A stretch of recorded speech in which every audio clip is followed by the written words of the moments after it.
السلام علیکم ورحمۃ اللہ وبرکاتہ۔ سورہ الہمزہ۔ اعوذ باللہ من الشیطان الرجیم، بسم اللہ الرحمن الرحیم۔ ویل لکل ہمزۃ لمزہ۔ ویل بہت بڑی ہلاکت ہے، لکل ہر اس شخص کے لیے، ہمزہ جو بہت زیادہ تانے دینے والا، لمزہ بہت زیادہ عیب لگانے والا ہے۔ حمز اور لمز یہ اردو میں بھی استعمال ہوتے ہیں، ذرا تھوڑی اچھی اردو جو ہے اس میں، عام اردو میں نہیں۔ حمز و لمز، طعن و تشنیع، ویسے ہمارے اشاروں کنایوں میں یہ لفظ استعمال ہوتا ہے۔ تو ہمزہ تانے دینا، اس سے ہمزہ، یہ جو تا ہے یہ مبالغے کا معنی دے رہی ہے، بہت تانے دینا۔ لمزہ بھی اسی طرح ہی ہے، لمزہ کسی پر عیب لگانا، اعتراض کرنا، تو تا آ گئی مبالغے کا معنی ہو گیا بہت عیب لگانے والا۔ سورہ توبہ میں ہے، منافقین کا تذکرہ کرتے ہوئے اللہ تعالیٰ فرماتے ہیں الذین یلمزون المطوعین من المؤمنین فی الصدقات، کہ یہ منافق جو ہیں اہل ایمان پر اعتراض کرتے ہیں ان کے صدقات کے موضوع پر۔ وہ صدقہ کرتے ہیں بیچارے، کسی کے پاس تھوڑا مال ہے وہ تھوڑا لے کر آئے گا تو کہیں گے لو بھائی اس سے تو روم اور ایران فتح ہو جائیں گے، اور کوئی زیادہ لے کر آتا ہے، اللہ تعالیٰ نے دیا ہے تو کہتے ہیں یہ دیکھو، لوگوں کو دکھانے کے لیے کہ میں بڑا مال دے رہا ہوں، بڑا مالدار ہوں، تو یہ کتنا اٹھا کر لے آیا ہے۔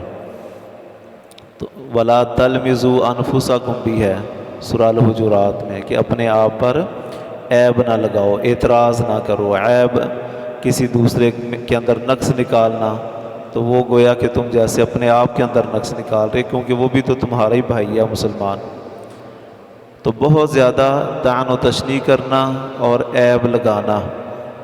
الذی وہ شخص، جمع جس نے جمع کیا، مالا مال، وعددہ اور اس کو گن کے رکھا۔ مال بذات خود معیوب نہیں ہے، مال اس لیے ہوتا ہے انسان اپنی احتیاجات اور ضروریات اس کے ذریعے پوری کرے، بیمار ہے علاج کروائے، لباس کی ضرورت ہے وہ لے، اور دیگر ضروریات ہیں وہ پوری کرے۔ لیکن کچھ لوگوں کے اندر مال کی حرص اس قدر داخل ہو چکی ہوتی ہے کہ بذات خود مال ہی ان کا ہدف ہو جاتا ہے، حتیٰ کہ وہ اپنے آپ پر بھی خرچ کرنے سے کترا رہے ہوتے ہیں۔ یہ بخل کی آخری حد ہوتی ہے کہ انسان اپنے آپ پر بھی مال خرچ نہ کرے، بس وہ مال کو ہی گن گن کے اور جمع کر کر کے رکھے، اسی کو ہی اصل ہدف بنا لے اپنی زندگی کا اور مشن بنا لے۔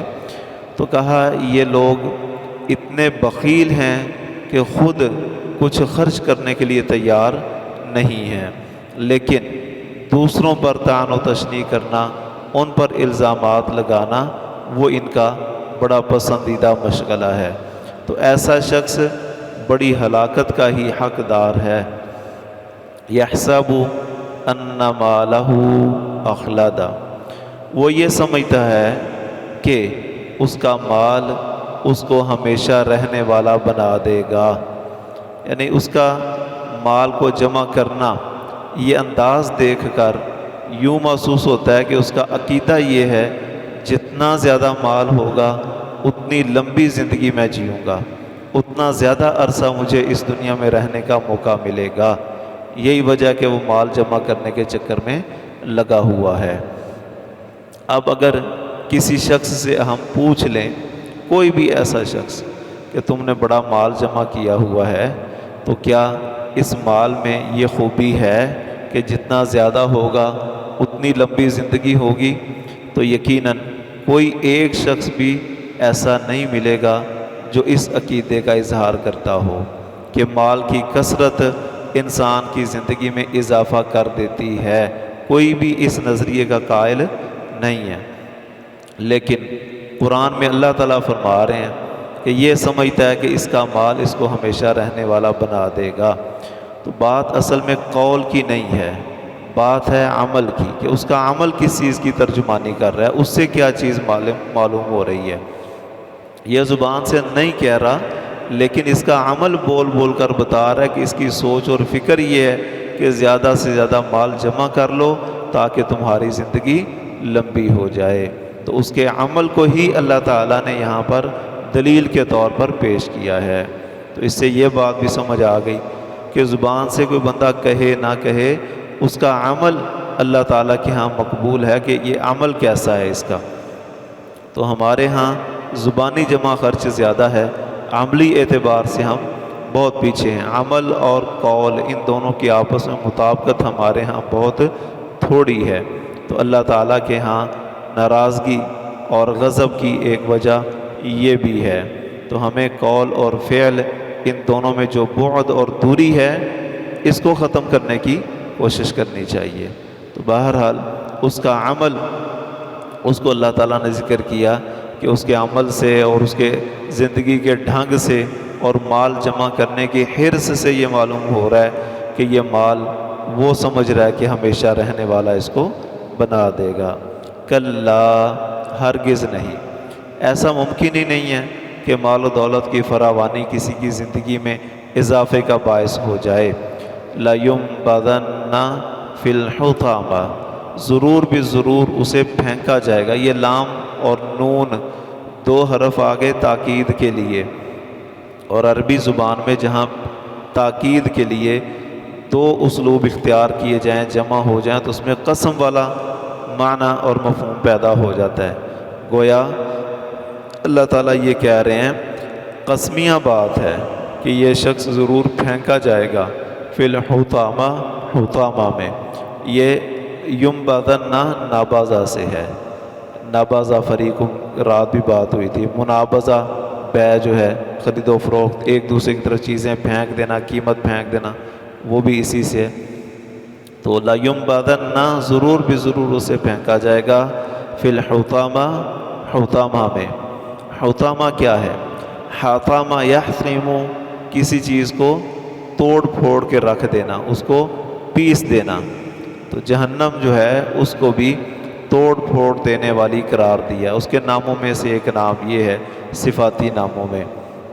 حدیث میں آتا ہے نبی صلی اللہ علیہ وسلم نے فرمایا رأیت جہنم یحطم بعضها بعضا، میں نے دیکھا جہنم کو کہ اس کا ایک حصہ دوسرے حصے کو توڑ رہا ہے، اس کو کچل رہا ہے، دبا رہا ہے۔ وما ادراک ما الحطامہ، اور تمہیں کس نے بتایا کہ وہ حطامہ کیا ہے، وہ توڑ پھوڑ کے رکھ دینے والی کیا ہے؟ نار اللہ الموقدہ، اللہ کی آگ ہے جلائی ہوئی۔ پہلے تو نار بذات خود آگ ہی بڑی اس میں عذاب ہے اس کا، پھر جب اس کو یہ کہہ دیا کہ یہ نار اللہ ہے، اللہ کی جلائی ہوئی آگ ہے، کسی انسان کی، کسی مخلوق کی جلائی ہوئی نہیں ہے۔ یہاں تو مخلوق کی جلائی ہوئی آگ بھی بڑی بڑی اس کی شدت ہوتی ہے، اور کئی لوگ جلا دینے کا اس میں جو ہے نا وہ ہے۔ جس طرح وہ کراچی میں ایک فیکٹری انہوں نے جلائی تو 400 کے قریب لوگ اس میں زندہ جل گئے، پرانی بات ہے۔ تو یہاں دنیا کی آگ میں اگر یہ شدت ہے انسانوں کی لگائی ہوئی، تو وہ تو اللہ تعالیٰ کی جلائی ہوئی ہے، اس کی شدت کیا ہوگی؟ الموقدہ، جلائی ہوئی۔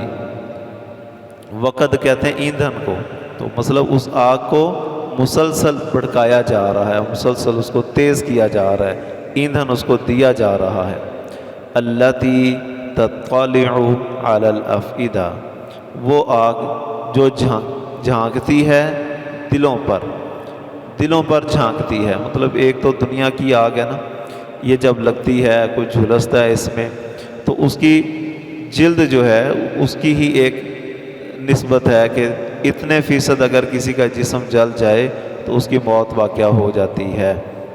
ابھی جسم سے، جلد سے اندر نہیں اس کی آگ داخل ہوئی، صرف جلد ہی اتنی جل گئی تو وہ مر گیا۔ لیکن وہ جو آگ ہے وہ جسم کے جلنے سے یا کھال کے جلنے سے انسان مرے گا نہیں، بلکہ وہ آگ اس کے جسم کو جلانے کے بعد اندر تک جائے گی، اس کے دل کو بھی تپش دے گی، حرارت دے گی، لیکن اس کو موت نہیں آئے گی، اس کی جو تکلیف ہے وہ یہ محسوس کرتا رہے گا۔ انہا علیہم مؤصدہ، بے شک وہ ان پر بند کر دی گئی ہے۔ پہلے تو وہ یہ اس کی شدت کہ وہ اللہ تعالیٰ کی آگ ہے، پھر یہ کہ اس کو حطامہ کہا گیا، توڑ کے رکھ دینے والی۔ پھر اگلی شدت یہ بیان کی کہ وہ دلوں تک جھانکتی ہے، اندر تک جلاتی ہے انسان کو۔ پھر اس سے بعد مزید اس کی شدت بیان کرنے کے لیے کہا انہا علیہم مؤصدہ، اس آگ کو ان پر بند کر دیا گیا ہے۔ کھلی ہوئی آگ ہو تو اس کی تپش پھیل جاتی ہے، لیکن جب آگ کو بند کر دیا، چار دیواری میں آگ ہو تو اس کی حرارت جمع ہوتی رہتی ہے اور اس کی شدت میں اضافہ ہوتا رہتا ہے۔ فی عمد ممددہ، بڑے بڑے ستونوں میں، یعنی وہ بڑے بڑے ستونوں کا حصار بنا دیا جائے گا اور اس کے اندر وہ آگ ہوگی۔ یا معنی یہ ہے کہ وہ آگ اس قدر شدت والی ہے اور اتنی وہ وسیع و عریض ہے کہ اس کے جو شعلے اوپر کو اٹھیں گے تو وہ شعلے اور وہ جو لپٹ اس کے اوپر کو آتی ہے وہ بڑے بڑے ستونوں کی طرح اس کی ایک ایک لپٹ ہوگی۔ اللہ تعالیٰ سمجھنے کی اور عمل کرنے کی توفیق عطا فرمائے، آمین۔